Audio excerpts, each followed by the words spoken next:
It's about 300 degrees up here, so right off the bat, here's a good coat hook. There you go. We'll get it out of the way. This is a super pleasure for me to introduce our next speaker.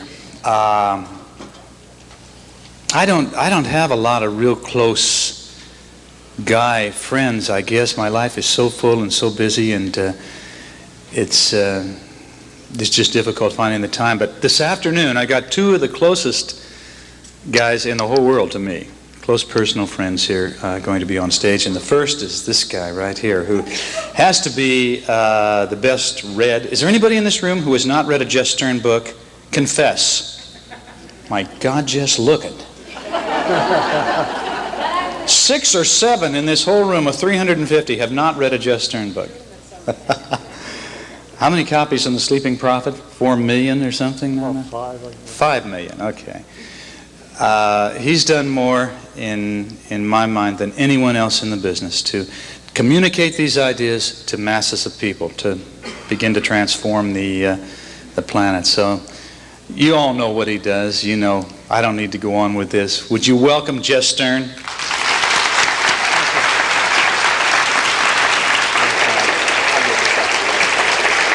Thank you. I was in Virginia recently for about 7 months, so I sort of lost contact with Southern California, where I've been living for some 22 years, and all of it in Malibu, California, where all the underprivileged get together. But when I came back, I noticed a great change, and friends were asking me, what did I think of channeling, you know? And this was not exactly a new word to me, because I'd heard of the English channel. But they said, what do you think of channeling? And so I got home and I found out that my maid was no longer with me. The maid that I'd had for a good period of years, she was channeling. Then I had a guy, a gardener, and he wasn't with me anymore. He was channeling. So then there was a fellow, a young guy, a college graduate who was doing handiwork around my place. He had his own little construction company, and he was channeling. I said, Tom, how come you're channeling? He says, well, I went to 2 or 3 of these sessions, these channeling sessions, and then I realized that I could channel as well.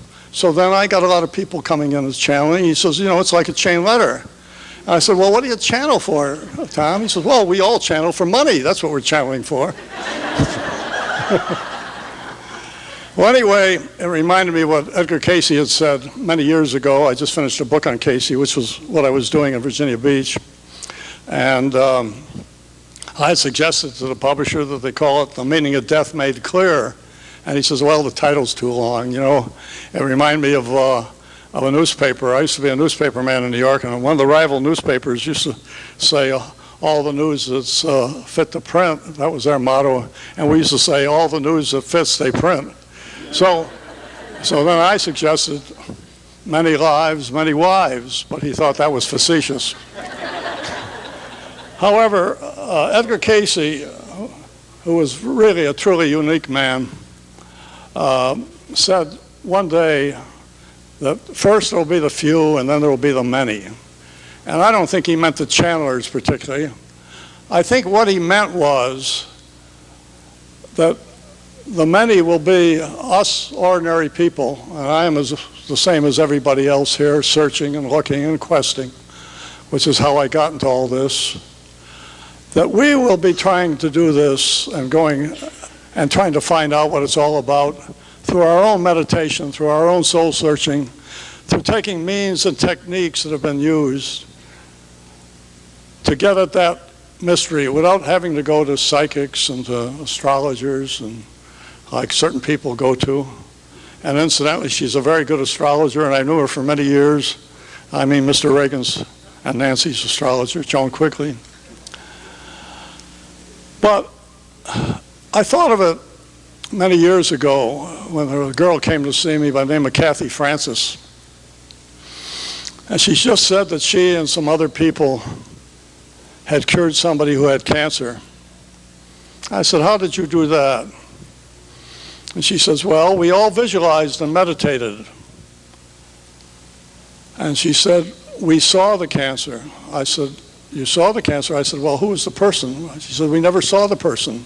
We never had their name. All we had was their age and their gender, their sex. And we visualized this person, and we saw the cancer, and we cured him. It wasn't too many years ago. It was about 12 or 13 years ago, and I wrote a book, consequently, called The Power of Alpha Thinking because of that. So I went up to see these people, and they were up outside of San Francisco, because I couldn't quite hazard it, because they were doing more than Edgar Cayce did. Edgar Cayce had to have a name and an address. They didn't need a name or an address. They just needed the age of the person and the sex of the person. So I was in a room with these people in a community called outside of Mill Valley, outside of Sausalito and outside of San Francisco. And they had about 50 or 60 people there, and a fellow by the name of Werner Earnhardt, who later started EST, which some of you may know about, he was monitoring the meeting. And I heard this 28-year-old fellow, his name was John Burnham, I remember this very well. He was making a talk about what this mind dynamics thing, which some later called, farther from your mouth.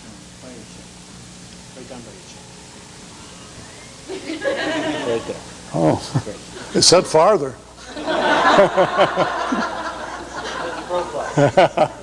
I'm sorry. So at any rate, he was addressing the meeting. He was a 28-year-old guy, and he said all that it had done for him, and et cetera, et cetera. And they were describing how they were healing people and how they were doing this and turning over at that, how they were able to get into people's minds with this visualization that they're doing. And I was just sitting there listening. And he suddenly turned to me and he said, you don't believe any of this, do you? I said, well, you read my mind properly. So he said, well, we knew that you'd be skeptical, but we'd like you to write a book about us. At least he was frank. And he said, we want you to give us a case. You'll give us a case. So there was a young woman at that time, this was many years ago, who was a friend of my family, and I was a friend of her family. And she had had a child recently.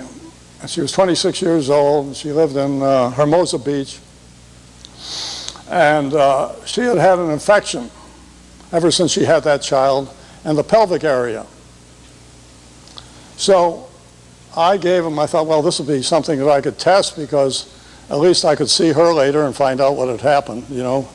So her mother and I and other members of her family had been trying to get her to go and see a proper gynecologist, and she'd been going to somebody that they didn't think was the proper doctor. So at any rate, John Burnham then went into his act, and he said, all right, he said, I am going to examine her. I said, 26-year-old girl, that's all I said, you know. And he said, we are going to examine her. Everybody in this room, we're going to examine her.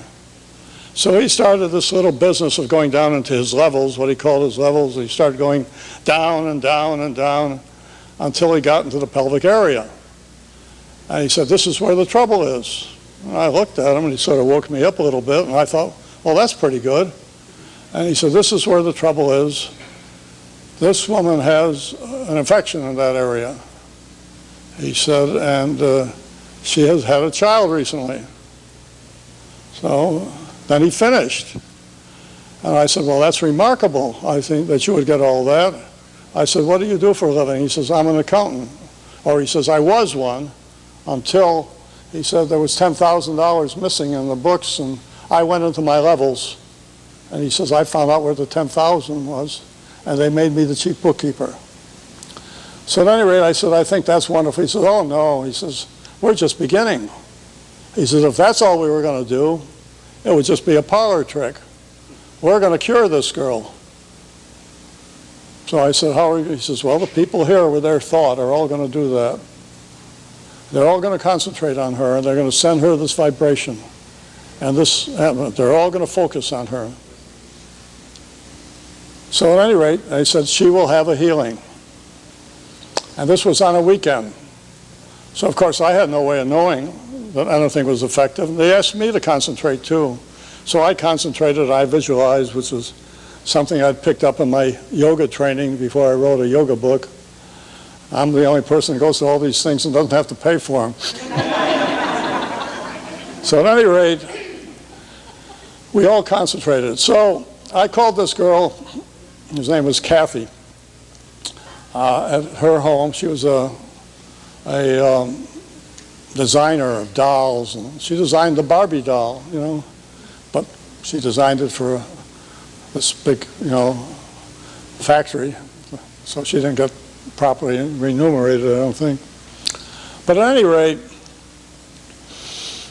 as soon as I called her, she said, "Don't nag me, or my family won't nag me anymore. I've been to the doctor already, and he's treating me, and I feel better already."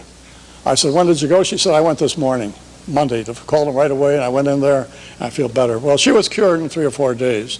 Well, there was no direct healing there, obviously, and it still could be a coincidence, but it was something that made me think about it, and I got into it, and I studied this visualization. And I was curious about this visualization that a friend and neighbor of mine, an actress who I knew very well-known actress by the name of Cicely Tyson, called me one day and she says, "I'd like to talk to you. I read this book of yours, Power of Alpha Thinking, and I find it very frightening." I said, "Well, what do you find frightening?" She says, "The people can communicate with others' minds and influence other people's minds like that." She says, "I have a story I want to tell you." And she says, "Can I come down?" I said, "Sure, Cecily, come down anytime." So she came down and walked down the beach where we lived in Malibu, and she lived down at the end of the beach. And she said, "I want to tell you a story and see what you think about it." I said, "Okay." She said, a couple of years ago, she said, I was reading the paper, and this is very timely now because one of the boys that she was going to help is now going to be fighting soon for the heavyweight championship of the world. He is a heavyweight champion. She said, "I was reading about the brothers Spinks, who were the first brothers to go to the Olympics as brothers and fight on the same team. And the mother was in St. Louis, and she scrubbed floors and did a lot of menial things to bring up these 2 boys. And she would have loved to have gone to Montreal to see them fight, but she didn't have the money to do that. And I thought to myself, how proud this mother must be, and I wanted to help. I wanted to send her the money to go. And I wanted her to be able to go to Montreal to see her 2 boys fight. But I didn't know how to do it because I didn't want to wound her pride. I just didn't want to come out as this actress, you know, that has more money than she, and I didn't want to know how to do this thing without hurting her feelings in some way. And so I said, "Well," I said, "I read somewhere that that you must have accomplished this thing because I read that Mrs. Spinks was at the Montreal fights and she did see her sons fight." And she says, "Yes, that's true." She says, "But I didn't send her anything. I didn't send her anything. And then I got a letter from her thanking me. And I never did anything. How do you account for that?" She wrote me this letter back, thanking me and saying how proud these boys were. They communicated this idea to someone who was so strong that you communicated this idea to some like-minded person. And when he sent the money, or she sent the money, but I would think it would be a he, you know. When he sent the money, we all know that men are more generous. So when he sent the money, he had picked up your thought, and he picked up you at the same time on what you were thinking, whoever it was. And he sent it anonymously, but he used your name. So she says, "Well, that doesn't reassure me about anything. It frightens me even more to think that he could reach into my mind, you know." I said, "What?" She says, "What can I do? Where can I go so that I can understand this better. I said, well, you ought to take the same course that I took. She said, well, who's teaching it? I said, I don't know. There's one woman I know by the name of Dorothy Nelson who used to teach it in Santa Monica, but she went down to Florida, and I don't know where she is now and how to get a hold of her. So I said, I have no idea at all where she is, but if I ever hear from her, I will call you and maybe you can go to her class. So at that moment, the phone rang. Or I wouldn't be telling this story. And it was Dorothy Nelson, who I hadn't heard from for. And she says, I'm on my way to Santa Monica. She says, will you address my class? I'm going to give this course. I said, yeah. I said, but this is very odd. I said, there's somebody here that you ought to talk to. So I said, it's Cicely Tyson, the actress. She said, oh, I know, I'm an admirer of hers. And she said, I said, I'll put her on, you know. So I put her on, and they talked for about a half an hour. And she enrolled in her course, and et cetera, a course which I later. So then after she hung up, I said, well, you see, there's another example of how it works. We were talking about her, and she tuned in. And she picked up our thought, and you're going to the class. So she said, you know, none of that, even though I find it remarkable, still relieves my feelings that people can still dig into what we're talking. Like we're talking here, they could be spies, you know, she said. So I said, well, there are defenses to that. There are defenses. We can all build a screen around ourselves with visualization, with visualizing it. And it all depends on your belief. If you believe in Christ, you visualize Christ. If you have that strong feeling. If you believe in Buddha, well, you visualize Buddha. Or whatever philosophy you want to, you could believe in Gandhi, or you could visualize Abraham Lincoln, or any great person that you wanted to put into your light on that screen. And you can build up a defense against this thing. You know, Jung, Carl Jung, who I'm a great admirer of, late Carl Jung, started off as a psychiatrist like Freud, and then veered off into the metaphysical quite a bit.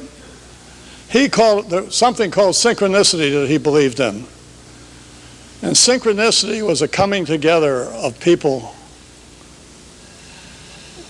sometimes of like purpose, but not necessarily of like purpose. They could be antagonistic sometimes, to start an event which would bring people to some point or to some activity in which they realize more and more of what purpose their life was and what purpose there was in life.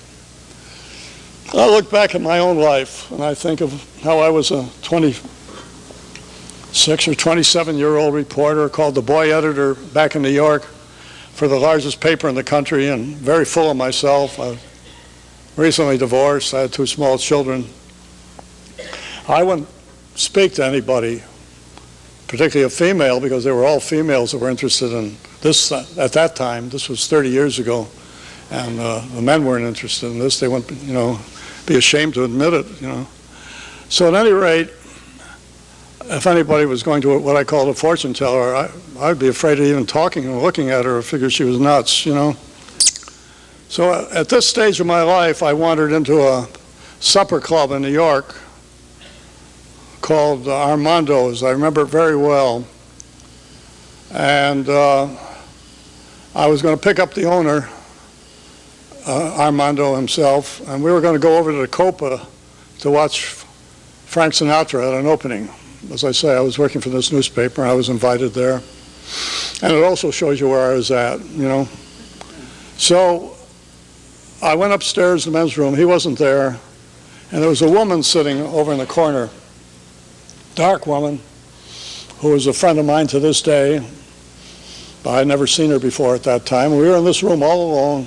I just wandered in and wandered up. As I'm walking by, going to the restroom, she says, how about a reading, big boy? And that was my introduction to this metaphysical field. And I can remember looking at her and thinking, this is going to be funny if she started reading from Charles Dickens or something. So I said, what kind of a reading? She says, about your past, present, and future. I said, oh, forget it. You're a fortune teller, aren't you? And I was very courteous in those days. A typical newspaper reporter. So she says, no, I'm a sensitive.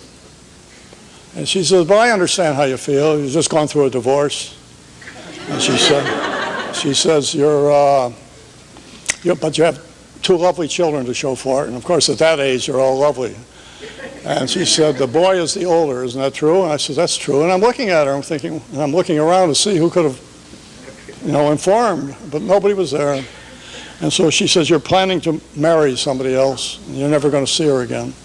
And parenthetically, I never did, but I didn't know I wasn't going to do that at that time. It was all settled on the phone. So I said, I'll be right out. And I sat down, and in the next few minutes, she told me I was going to right into this field. I said, what is it? She says, my field. I said, what's your field? She says, the metaphysical field. She says, you're going to write many books. Your 3rd book is going to be a bestseller, which it was. It got terrible reviews, and it became a bestseller. Your 8th is going to spread around the world, which was The Sleeping Prophet. And she went on to tell me that the last third of my career would be on film, and I just finished 2 screenplays. I'm not a member of the guild, so I think it's all right. At any rate,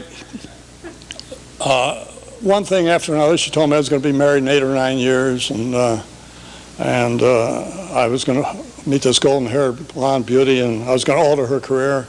I didn't meet somebody like that. She was a rockette, and I got her to go into modeling, and she became very successful. But when I wrote about these experiences, the book, she also mentioned there'd be a 3rd marriage. Without thinking about it, I put in the fact that there would be a 3rd marriage, and this woman was never welcome in our home, for some reason. But this made me sort of beholden to this whole field. It didn't make a believer out of me, but it made me sensitive to the field. And as a reporter then, I was more open and more sensitive, and I discovered I was becoming more compassionate as well. And I'd be writing stories about people sometimes, and they'd tell me they didn't like the story. Like I remember Alfred Vanderbilt, I'd read a story to him over the phone about his activities one day, and he was supposed to be a friend of mine. And he said, Jess, I want to ask you one question. Do you call this a friendly story? I said, well, I think it's friendly. He says, well, if you think it's friendly, all right, but I don't think it's friendly. And I did something that no newspaperman is supposed to do. They're always supposed to get the story.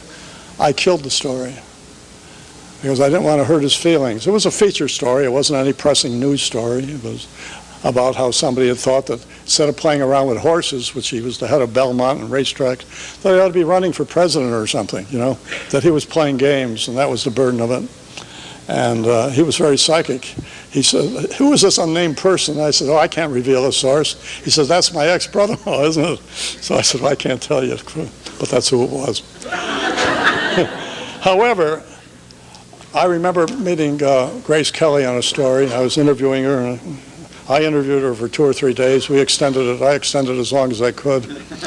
She was then about 25 or 6, and we met at lunch at 21 for 2 or 3 days in a row. We later became pretty good friends. And she was telling me about her experience. She sensed my openness now. I was open, and she sensed it. And she was very much into the metaphysical, which I didn't know until she started talking about it. And she said, Jess, she said, there's this psychic, Rava, at a place called, in New York. It's called the Russian Bear. She said,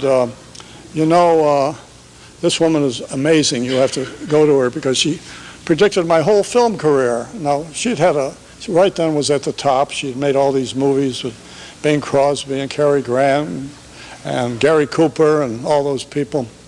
I said, well, Miss Kelly, anybody looking like you, it would safely make that prediction you were going to be a big star one day. She says, no, nothing like that.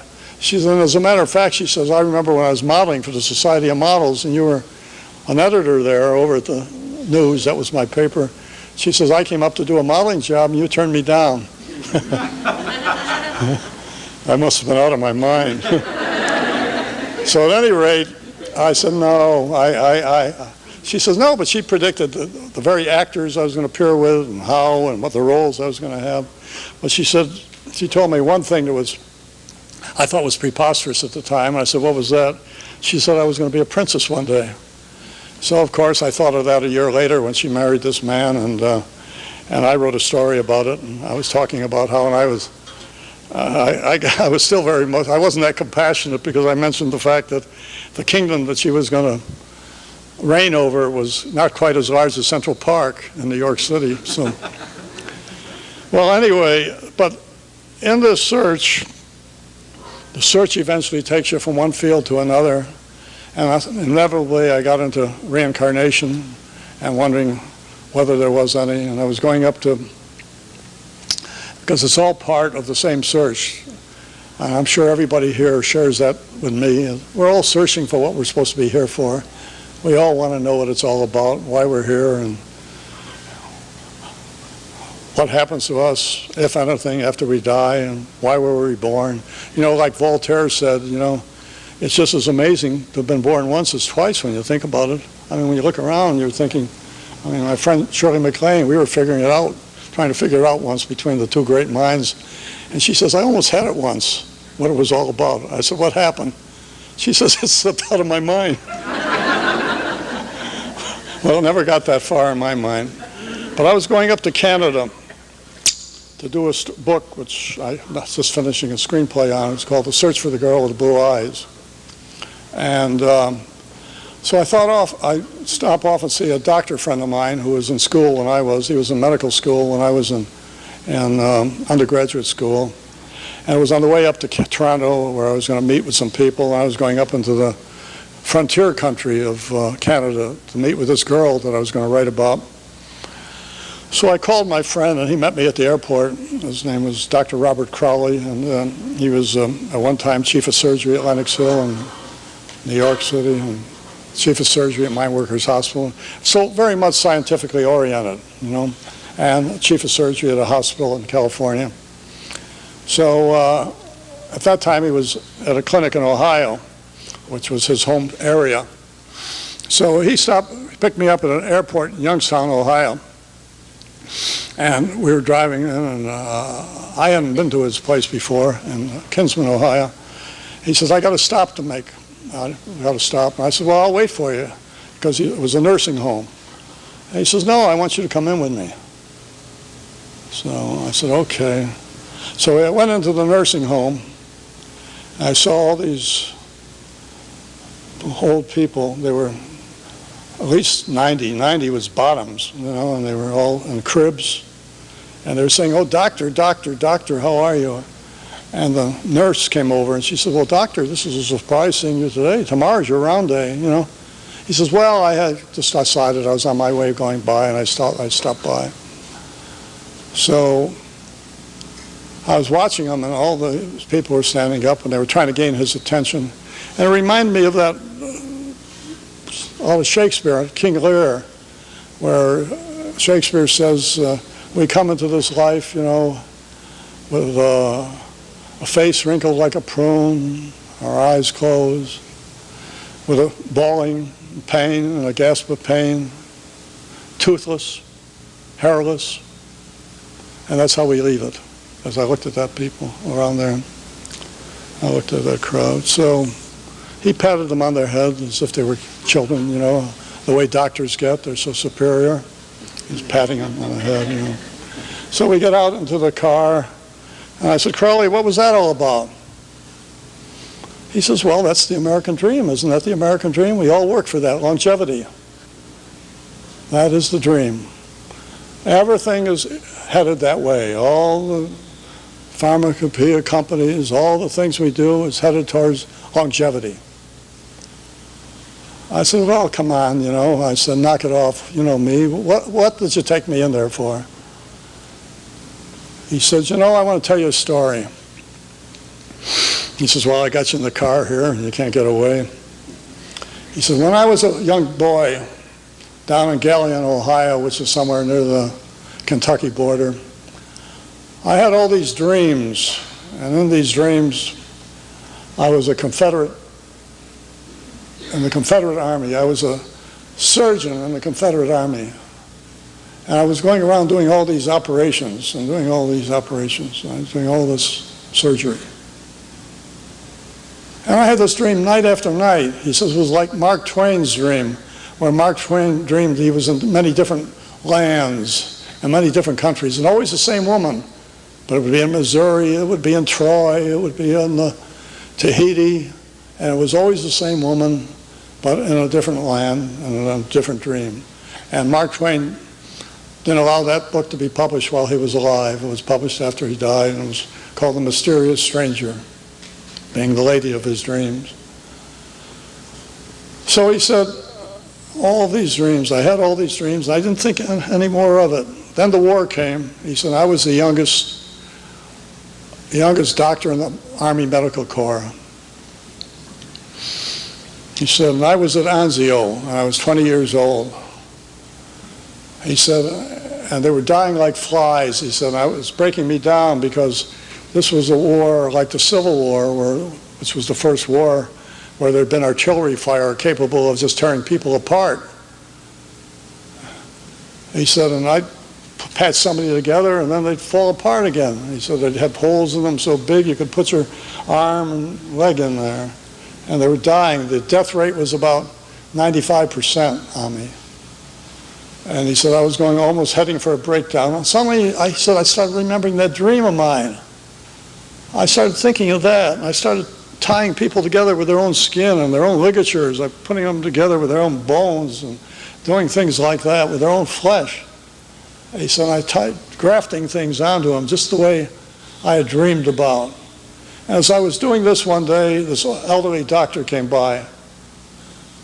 And this old doctor, he was overage, but he was a very learned doctor, and he was looking at me for a while. He said, where did you pick that up? He says, I haven't seen anybody do things like that since my granddaddy's days. He says, and he was a surgeon in the Civil War. And that's where he picked it up. He says, where did you pick it up? And I looked at him, I said, in my dreams. He looked at me like I ought to be sent away. But he says, I did pick it up in my dreams. So I said, now that you told me that story, what is the sequel to it? What is the answer to it? He says, well, you're going up there to do a story about reincarnation. I just want to let you know that I believe in reincarnation. And also, I think I know why people are here, because I have found out one day over in Anzio why I was here. I said, why are we here? He says, just for that simple reason, to learn why we're here, so that the closer we know what our purpose is in this life, the closer we will come to this happiness that we're all seeking, this contentment, this feeling of purpose that we're all seeking, this business of working at cookie-cutter jobs and working 9 to 5 or doing this. He says, just think of it. He says, the man that helped carry Christ's cross on the way to Calvary, if he did nothing else, that was his purpose. Sometimes it could be only one act of kindness, helping somebody across the street maybe, doing something kind, saving somebody else's life, thinking of somebody else but yourself for a change. And he said all this to me. And I went up there to Canada, and I've been thinking of that for many, many years, thinking of what he said that day.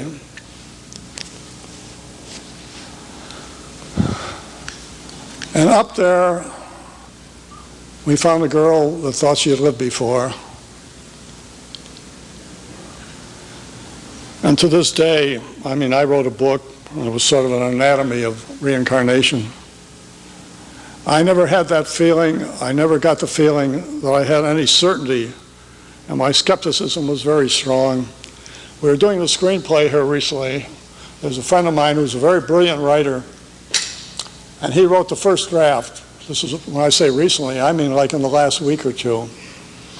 And he wrote the first draft of this thing, and he has me as a reporter. First he had me saying that I was up there because the psychiatrist asked me, well, why are you up here?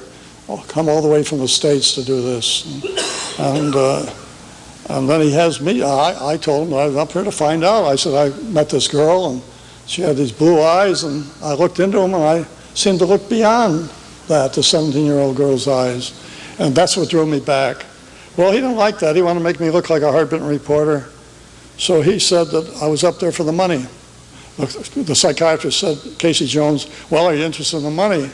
I said, no, not at all. I said, it really isn't a very, great opportunity financially for me because I'm splitting with the girl and I'm et cetera, and everything else, and paying my own expenses. I said, it looks like a deficit operation from where I stand, and so that's what I answered to the doctor. Now he has me doing that. And I said, well, Jim, that being his name, I said, I sued a Canadian magazine for painting me as the ugly American that was coming up to get rich off this poor Canadian girl, We are not that popular up there north of the border because we take care of them. Our Army takes care of them, our Navy takes care of them, and our Air Force takes care of them. So there's an old saying that I originated years ago, and I want to be remembered by, not by any of these silly books I've written, but by this one saying. One of them is, never let a good deed go unpunished.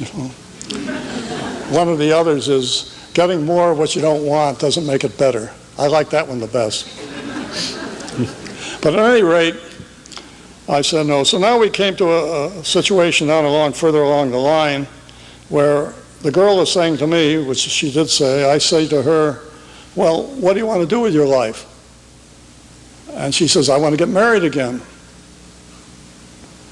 And so he has me saying, where are you going to live? I said, Jim, I wouldn't say that in a million years. I say, what do you mean again? I mean, I'm up there, this hard-bitten reporter you're talking about isn't going to swallow all this stuff. I said, again? What do you mean, where is she going to live? Well, she said she's going to live down there in New York where you are. I said, oh, come on, let's get fairy tales out of it and get it back on the track. But I think that the thing we got to remember in this so-called search of ours, in which we're all heading into, is that we got to do it ourselves. It's a do-it-yourself program. I used to rely heavily on psychics, but you will find that if you use your own powers, you may even be able to stop yawning with your own mind, But I think that the thing that you have to bear in mind is that the subconscious mind is the powerful mind. As Einstein said, this mind has 10 times the power of the conscious mind. And that is what we have to reach into. I was engaged to marry a girl, and somehow it didn't seem right. We were together for about 3 years, but it didn't seem right. And I never knew why until a few years after the breakup. A friend of mine called and said, so-and-so is in the hospital, and she fell and fragmented her kneecap. And I sent her some flowers and something, and she asked me if I'd come in and see her. And I went in and saw her. And then her father called me one day and told me that the doctors had said that they might never be able to cure her, that the kneecap was so fragmented they couldn't do anything to it. They couldn't pull it together in any way, shape, or manner. And that she had been told she'd have to stay another 8 weeks at the hospital, at least, over the Christmas period, in a cast, with her leg in a cast. Well, anybody knows that if your leg's in a cast, that all the uncomfort and inconvenience and embarrassment you have to go through. And she was a very proud young lady. So, in any case, I said to her one day, when I was in there, I knew a healer, Douglas Johnson, who's over in Hollywood, who I think is one of the great healers of the world and one of the more honest ones. As he says, and he had healed a godson of mine who was a son of a doctor and who's a doctor today, and who all the doctors had given up on. I took the boy out of St. John's Hospital, took him back to his home. He weighed about 30 pounds. He was about 10 years old. I saw him give him a healing, and I could feel the heat generating from his hand across the room. And I asked him, how do you do it? And he said, I don't know how I do it. I told you he was an honest healer. He said, I try to tune into God, I try to tune into the universe, and I send what power. He says, it works 50% of the time. I don't know why it doesn't work the other 50. So I said to her, why don't you get Douglas Johnson. And why don't we use Douglas Johnson? And she said, you know, I don't believe in that kind of stuff. So I knew right off this was my life's work, this was what I was interested in, and this was something she didn't believe in. So I said, well, how about my trying it? And she said, well, that ought to be good for laughs. She says, I think I'll drink on that one. And she had herself a glass of wine and hoisted it. And she had 2 orthopedic surgeons. And both of them, her father told me, saw no prognosis. They thought she was going to be lame for the rest of her life. So I said, I've never tried this before, but I said, I'll try it. I'll try it the way Douglas Johnson tried it. And I held my hand over her cast, and I don't know where it came from. I meditated as I had meditated with those people I talked about in the Power of Alpha Thinking that day when we connected with that girl, the 26-year-old girl. And I suddenly felt the heat coming from my hand. And nobody in that room was more surprised than I was. I felt that heat coming from that room, from my hand. And I said, do you feel the heat that's being generated? She says, yes, I feel it through the cast. I said, well, that energy is going to heal you. Then I said something that I don't know, again, didn't know where it came from. I said, when you are x-rayed on Monday, she was due for x-rays on Monday that would determine how long she had to stay there, if it was going to be another 8 weeks. She'd already been in the hospital for 8 weeks. This was a roller skating accident. She'd been on a charity event. And I said, they will say, when they see your x-rays on Monday, that you have staged a remarkable recovery, that it's a miracle, and they don't understand it. And that you do not have to come back for even physiotherapy or rehabilitation, which, as we all know, is the biggest miracle of all. You don't have to come back on a job like that. So that was it. So I came in on Monday. Her father was coming to pick her up. So I came in just on the forenoon. He was coming in at noon with some trepidation because I had no idea whether it would work or it wouldn't work. She was sitting up on the bed, fully dressed. Her bags were packed, and as the song goes, ready to go. So I said, what happened? She said, they looked at the x-rays. They said it was a miracle. They didn't understand it. I staged a remarkable recovery. My exact words, I didn't have to come back, but they'd like me to come back in 6 months because they think I'm a miracle case and they want to see what happened. So I said to her, well, you can't say no, I didn't do something for you. And she said, what did you do? I always remember that. Well, she remembered it 2 or 3 years later, but she had a block on it. She had a block on the whole thing. And I understand that with people. There was a block. Now, I want to talk a little bit about Edgar Cayce in the time I have left, who a college president friend of mine felt was the most unique and most remarkable man that has lived in 2,000 years. And we, of course, know who the other was. And the amazing thing about Edgar Cayce is that not so much what he did in the sleeping state. I mean, that's a miracle. And as he said, miracles are just things we don't understand. We don't understand how the universal law works. Christ understood it beautifully.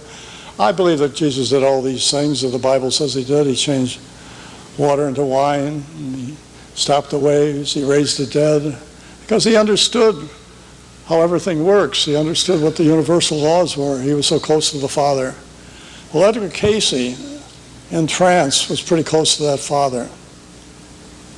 But he was also close to himself, and he was close to his own conscious mind. And as I said, what was in his subconscious mind must have trickled some of it into his conscious mind.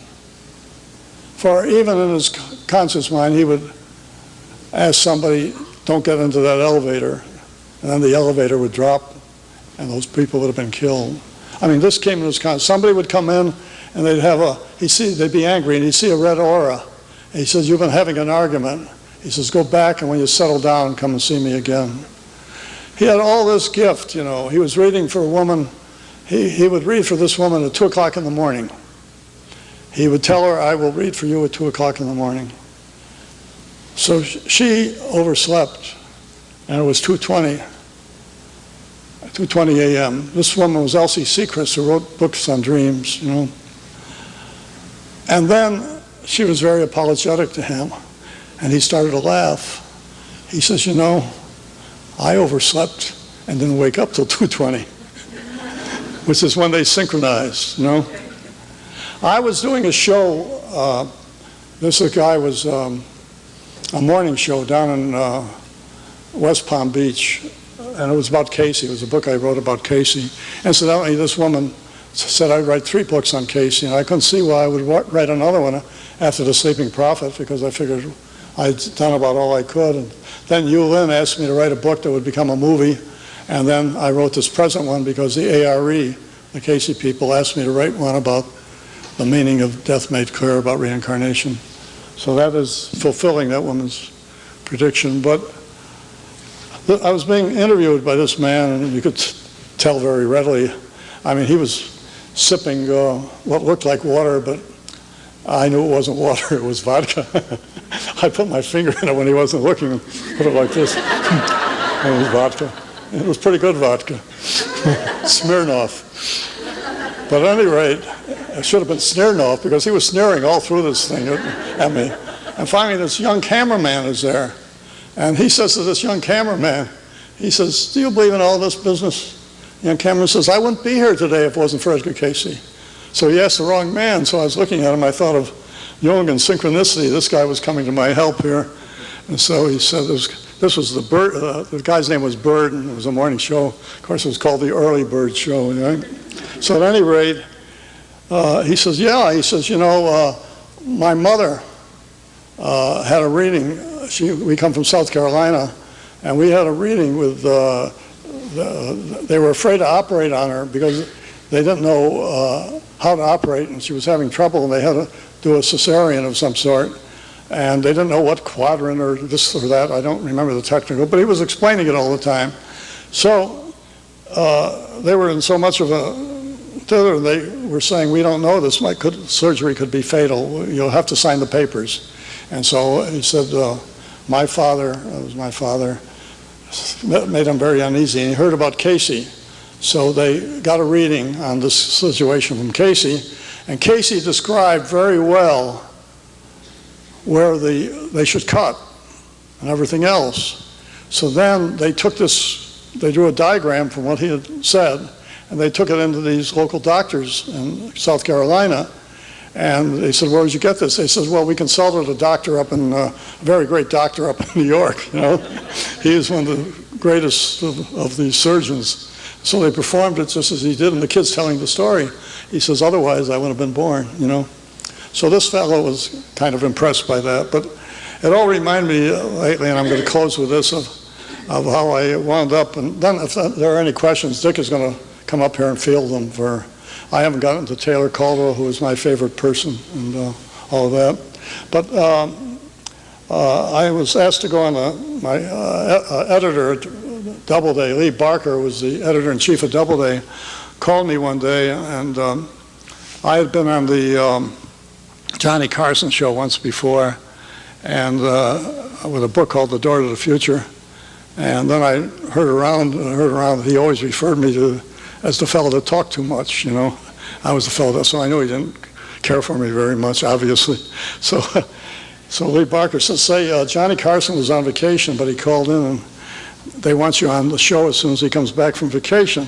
I said, oh, Lee, we're not going to get much out of that, you know. I said, what do we need it for? The book is now the #1 book in the country. Can't we just... He says, well, it'd be a favor from me because here we are, the biggest publisher in the business, and we haven't had anybody on a major talk show in 2 years. So I'd appreciate it if you'd go on. And he was my mentor, my teacher, and all that. I said, of course. So I went over with a representative with Doubleday on this particular day, and very wary. The word is W-A-R-Y.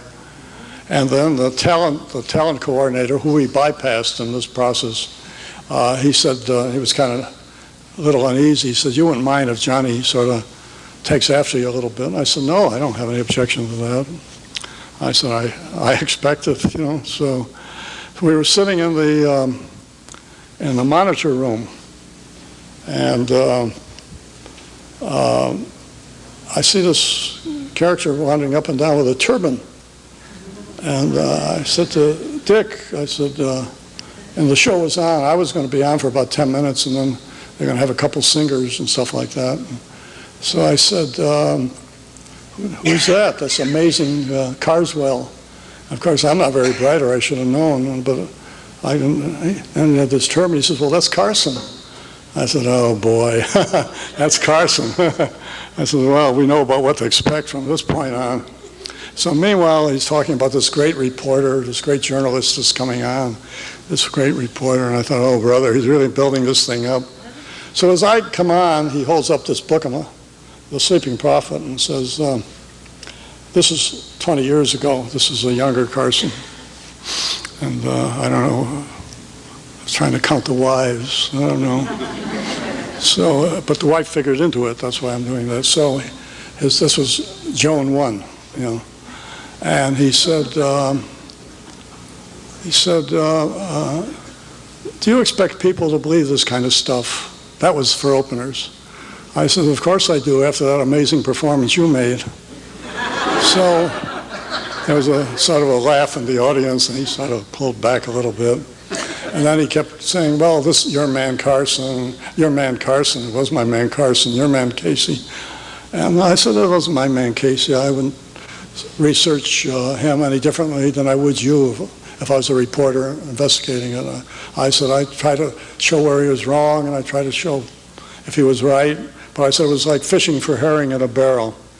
Then he said to me, and here was the clue, he said, you know, Joan, that's his wife, first wife Joan, she believes in this, and her mother belongs to the Cayce group. That's his mother, you know, she belongs to the Cayce group. So then I realized what he was trying to do. I mean, he was trying to not be very nice, is that right? It's your relatives. So the thing went on and went on, and I said, this was off camera, I wouldn't have said it on camera. And he told me about the mother-in-law being in there. I said, it's too bad she isn't interviewing me. But anyway, but I didn't do it on camera. I wouldn't have done that. That'd been a cheap shot. You know. But after the show was over, we went through all the singers, we went through everything. And then he asked me the critical question, which I'm building up on. And he said to me, kind of triumphantly, and I remember mentioning this to Shirley, who was getting ready to go on the Carson show here just recently. He said, he didn't ask you that, did he? I said, yes, he did. He did ask me that. He said, here's a man that you say yourself was a fifth grade dropout. He was practically illiterate. He didn't know anything about the human anatomy. He didn't know anything about drugs or herbs or any of those things. And yet he was able to describe the human body better than any anatomist, any pathologist. He was able to prescribe these herbs better than anybody else, better than any pharmacist or any chemist could possibly do. Where did this come from? I says, obviously it came from only one place, because you've excluded everything else. He says, what is that? I said, he had the hand of God on him. And as I said that, there was a tremendous burst of applause in the audience, which was true. It's the one they didn't have to put up the sign and say applause on. And the show ended. I mean, it couldn't have been staged more perfectly. He walked off without saying a boo. His producer, Freddie D. Cordova, who's still his producer, hugged me, said, it's the best show we ever had. You'll be on often. I knew I'd never be on again. Ed McMahon kissed me to make it final on the cheek. Well, I knew him, so it was all right. And that was the end of it. But the message I want to leave here, of course I will answer all questions. I'm right on time here. I'm like the train. But the message I want to leave is a sincere message. And I'm searching like the rest of you. Fortunately, I have the time to do it, because there are publishers that remunerate me for going out and writing about things that I wonder about and what I'm interested in. But my mind is no different than your mind. I am not superior to any of you here, and I'm probably inferior to a good many. But I have that questioning mind.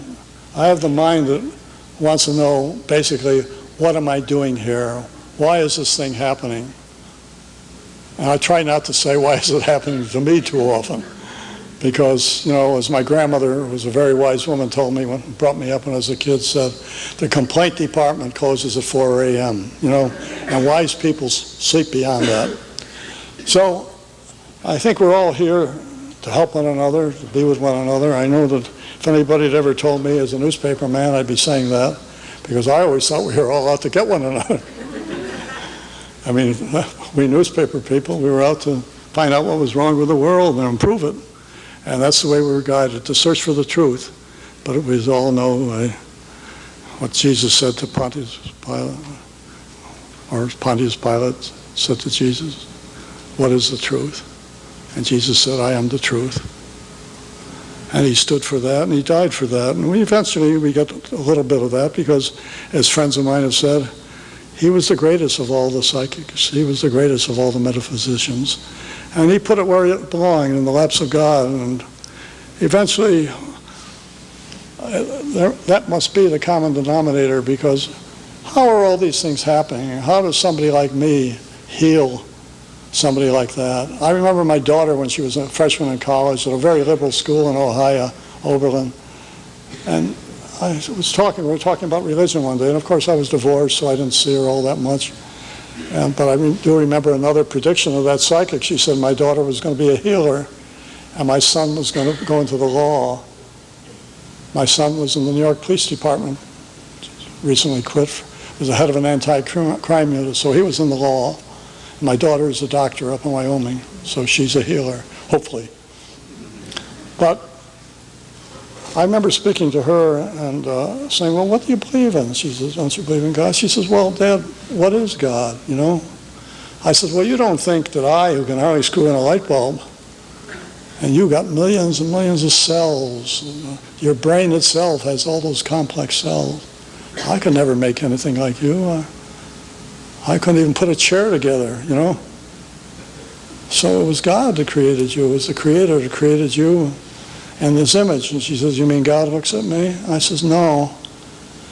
This is how he wants you to be, in his image. As you image him, that's how he wants you to be. And I think in the last analysis, as you see the years slip by, I think that's where you get back to. You get back to your beginnings.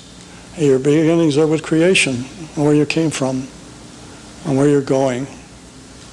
And I believe in a continuous life now. I believe with Edgar Cayce. I believe with Christ.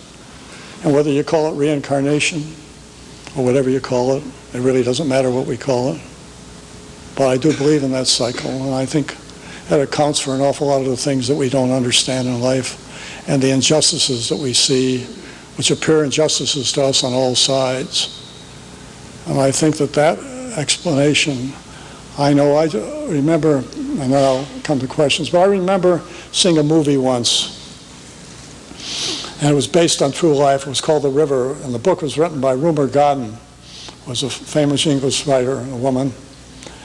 And it was set in India, where she had lived for years. And the 10-year-old boy of these people was warned not to play with get around the snakes, but he played with one of these snakes, which turned out to be a poisonous snake, and he died. And I remember this priest coming over, an Episcopal priest, Anglican priest coming over to try to comfort this young couple that had lost this 10-year-old boy. And I remember just looking at them and saying, I know that nothing I say to you now is going to relieve or assuage your grief. I know that you will suffer for a while, but in time you will remember this son of yours. And when you remember him, he will always be young. He will never grow old. And you will have that to treasure.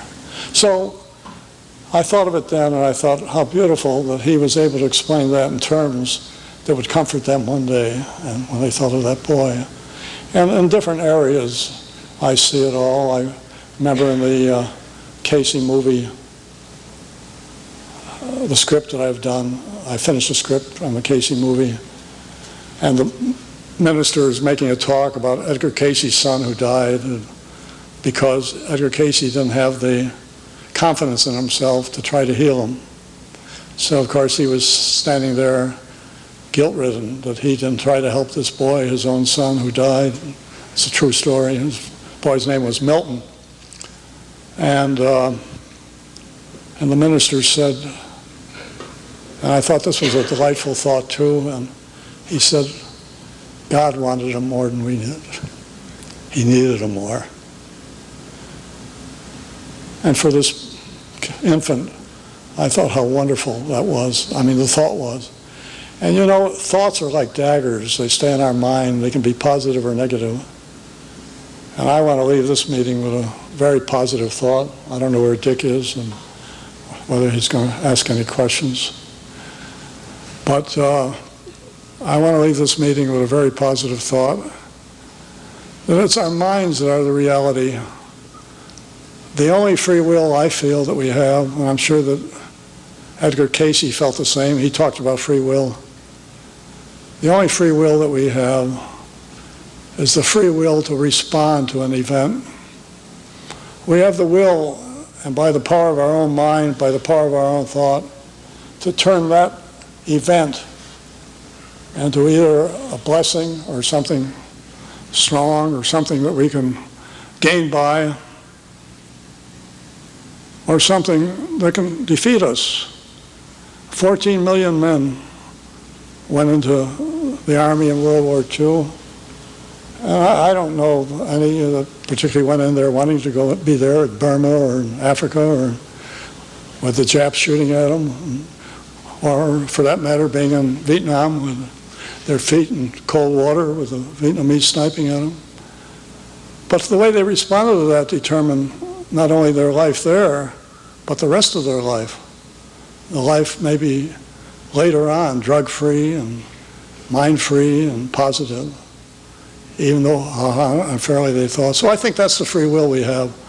I don't think that we control events, but by the same token, we don't have to let events control us. And so I'm not going to control this thing much longer. I'm going to ask Dick to come forward. And I wish you all well.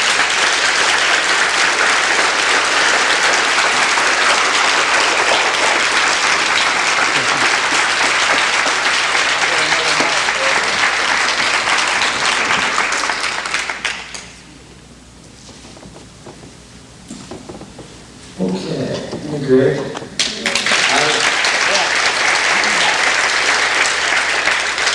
Dick, one of my favorite things in the world is we get Jess over to dinner at the house. We live very close together in Malibu. And just get him over, and I get him started talking, and we don't let him stop. And I just wish over the years that we've been doing that I've been tape recording some of those great sessions of his career and his experiences out there in dealing with everybody. I mean, important people, the psychic experiences. We had one the other day with when Tara gave birth to Cheyenne. It was about the second night, and she had C-section, and complications, infection came in, and Jess was there that night, and Terry Garrison was up at the hospital, and Tara's brother, and so Tara had a fever. It was a high fever, and it was going higher, and so the four of us all got together in the laying on of hands, and of course the head nurse came in right about the time we were doing it, and just we all killed each other claiming credit. But this is at night when a fever usually goes screaming up, but we all did everything we could as far as the transferring of energy, and they left, and the nurse came in just glaring daggers at all of us and wanting to ask things that she did not ask. Took Tara's temperature, and it was 98.6. So I loved it. Just a little experience. But Jess has asked me to help field some questions here. If you have any Q&A, that we'll take a few minutes and do that now. And Cayce Crime Photographer's coming up to cover us. Are we ready for this? Look at this. Jesus, I must have answered all the questions of the world. Oh no! They're well trained. Right here. Would you stand up, please, and we run a mic in? First, Jess, I'd like to compliment you because, at least for me, Edgar Cayce lives today because I read some of your books. I am interested in whether you are conscious of a past life connection with Cayce, particularly in the Egyptian time. If Cayce was conscious of the Egyptian life? Well, no, were you connected to Cayce? Have you ever tied into any past lives with Cayce? I don't know, that's the one thing I didn't do. Now, the Egyptian life is the one that I wrote about quite fully in this book I just completed, and he seemed to share that with everybody in Virginia Beach that he gave a reading to. He shared the Egyptian life when he first got started as this almost later became the sun god Ra, who was the high priest of Egypt. And all these people seem to have been coming back, but I did not regress myself in that life. But there was one family, the Ellingtons, all of whom shared this Egyptian period, and two of them were against him and two of them were for him at that time when he was banished into exile. And I felt extremely at home with that particular family, the Ellingtons, and I'd go over and see them 2 or 3 times a week. And the mother of the family was 98 years old, Helen Ellington. In fact, all the people that we were regressing were in their 90s, because he died 45 years ago, and these were people who were then mature. But I did feel that I shared not a life with Cayce, but I feel I shared lives with them, which would have meant that I would have shared lives with Cayce. But Possibility of another book, I had a... because I'm sure you have. Another book? He's writing one right now. He's writing 2 or 3. But I mean, me and Edgar Cayce, maybe. Oh. I always had a feeling that I was close to Cayce. I mentioned in the last chapter that though I'd never met him because he was dead years before I came on the scene, he was dead about 15 years before I was investigating him. I remember I was out on the West Coast and I was sitting with a fellow by the name of Jack O'Leary, who was the Western manager of Doubleday, which was then the largest book publisher in the country. And he said, you wrote this book, The Door to the Future. And he said, there's a fellow in there by the name of Cayce. He says, I wish you'd write a book about him. He says, I'm sure it would be a very successful book. And he said, what are you doing for us now? I had a many-book contract with him, and I said, I'm doing a book on the psychic age. But I said, I don't think I'm with it yet. I don't think the psychic age is here yet. That was in 1966. And so he said, why don't you call them and tell them that I think you ought to do that book. I said, well, I'll call them when I get back. So I got back to New York. At that time, I had a place in California, another place still in New York, and I called Doubleday, and I got a hold of Lee Barker, and I said, Lee, there's something I'd like to talk to you about. He says, I'm too busy. I'm running out. Drop in and have lunch tomorrow. And I was his particular protege. So I went in the next day. But that night, I decided, I knew we were going to do the book. And I wasn't particularly keen on it, frankly, because very few people knew about Cayce then. And I thought I had done 2 chapters on him, and the old master, and I didn't even know what I'd write about. So as I was mulling this over and I was collecting stuff from the old book, and it was 1 o'clock, and I thought, well, I better turn in, and it's, I'm pretty well, I'll get up tomorrow. And the phone rang at 1 o'clock, and this woman was on the phone, and her name was Madame Bathsheba, and I'd written about her, and she had gained some fame or notoriety in the Chicago World's Fair by telling Mayor Cermak of Chicago not to sit next to a man that would be more illustrious than he was in a car, because they tried to shoot him and the bullet would hit him, Cermak. And he laughed and told the newspaper people about it. Well, a few months later, he was sitting with Roosevelt down in Miami, who was president-elect of the country then. Somebody aimed a bullet at Roosevelt, and a fellow by the name of Zangara, and somebody hit his arm, and the bullet lodged in Cermak. So, in any case, it killed him. And so in any case, she was somebody to listen to, and she said to me, Edgar Cayce just came to me, and he's very pleased that you're going to be writing this book about him. And I says, is that right? How long had you decided? A couple days? Yeah, and there was nobody in this world except Jack O'Leary back in California, and he didn't know that I was going to write it. He was just suggesting it. And I had made up my mind already. I felt this impulse. I was going to write it. And she says, I said, that's interesting. She says, well, he wants to tell you how to write it. And first of all, he wants to give you the title, The Sleeping Prophet. That's where it came from. I said, wait a second, Bathsheba, I want to get a pencil. So I wrote it all down, which shows the open mind I have. Some people say it's a sieve, but sometimes it holds things.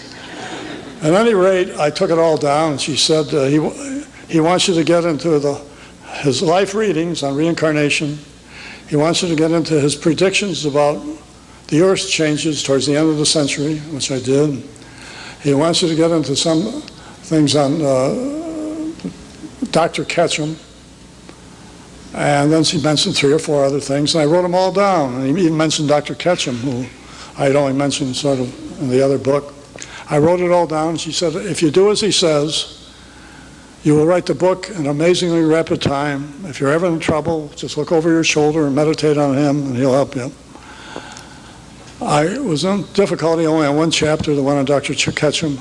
I meditated, and I wrote the chapter in a couple hours. I wrote the whole book in 3 weeks. I've never come near that. I mean, closest time is maybe 6 or 7 months, but I've never come near 3 weeks. And then the book, which didn't have, I remember Eula and Cayce looking at it. It was Edgar's son. He says, well, it's all right, but it's not up to Tom's book. That was Tom Chagru, who was a friend of mine, who wrote There Is a River. So in any case, at Doubleday, they said something strange is happening. We have an advance on 20,000 on this book, 20,000 books, which isn't bad for our book, but it's not great.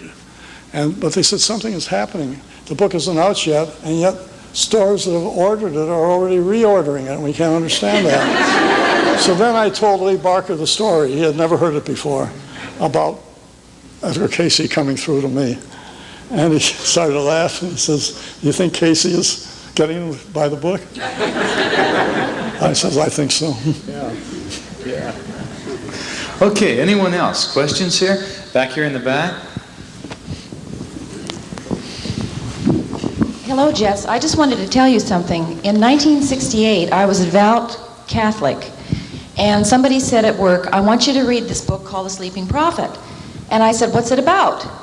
And he said, well, I don't want to tell you what it's about. I just want you to read it. So I decided to read it, and it came to the part about reincarnation, which totally blew my mind. But after I finished your book, that started my journey 20 years ago. And it's getting better all the time, and I thank you very much. She was a devout Catholic, and you ruined her. What I do, make her a Protestant? Yeah, you made her an Edgar Cayceite or a Jess Stearnite, I guess. Well, but she's pleased. You can be a Catholic and still be, study Edgar Cayce. Anyone else? Questions right here. Could you say something about Taylor Caldwell? About who? Taylor Caldwell, Jess. Oh. Well, Taylor was my closest friend and associate, and I loved her dearly. And we had a simpatico range, and she had read a galley proof of mine on a book called The Door to the Future, and that's how I met her. She was writing for the same editor, Lee Barker, whose name I mentioned, and she says, I want to meet that man. So I met her for dinner over at the Doubleday's house one night, and shortly thereafter, and we struck up an instant rapport, and she told me at that time that she and I had shared lives together at the time of Christ when we were scribes, and I owed her a big debt. So she was always suggesting books we do, and she really didn't need me at all, as we well know. And so the first book we did, and together, she wanted to be regressed. She claimed she didn't believe in reincarnation, and she wanted to be regressed. So she came down to my place in Malibu with her manager, Jan Robinson, who was a very good friend of mine. And of course, she's written all these great novels like Dear and Glorious Physician and Great Line of God. And we called her Janet because her name was Janet Taylor Caldwell. And Max Perkins, who was also the editor of Hemingway and Scott Fitzgerald and Thomas Wolfe, who I think was the greatest of them all, he said, you write like a man. And she swore like a man, too, believe me. So, she was a remarkable person. She had the sharpest, most perceptive mind of anybody I'd ever seen. And she would work all night and typing on her electric typewriter. And then she would have I would have her breakfast with her at 4 o'clock in the afternoon. And she'd have coffee in one hand and a cigarette in the other, and be reading the Inquirer, sort of like this. And then she'd say, "It's so interesting, they must make it all up," she said. So at any rate, the thing that happened in that book that I found very interesting is that we regressed her. I helped regress her for 8 days in a row. We also had a professional hypnotist there, but I asked most of the questions. And is that we gave her the suggestion that she not remember anything after that she had said, because we were trying to be fair about this thing and really trying to find out whether there was anything like that. And I was basing it trying to find out where her novels had come from, because she didn't research all these various books. They just came out of her head, out of her fancy. And as she herself said, after you call something imagination, you haven't described it. You don't know what it, still don't know what it is. You just put a label on it. But what is it? It could be memory. So I was trying to find out whether maybe there was some core to memory that she was researching. And she thought it was a universal consciousness, that race memory that Jung talked about.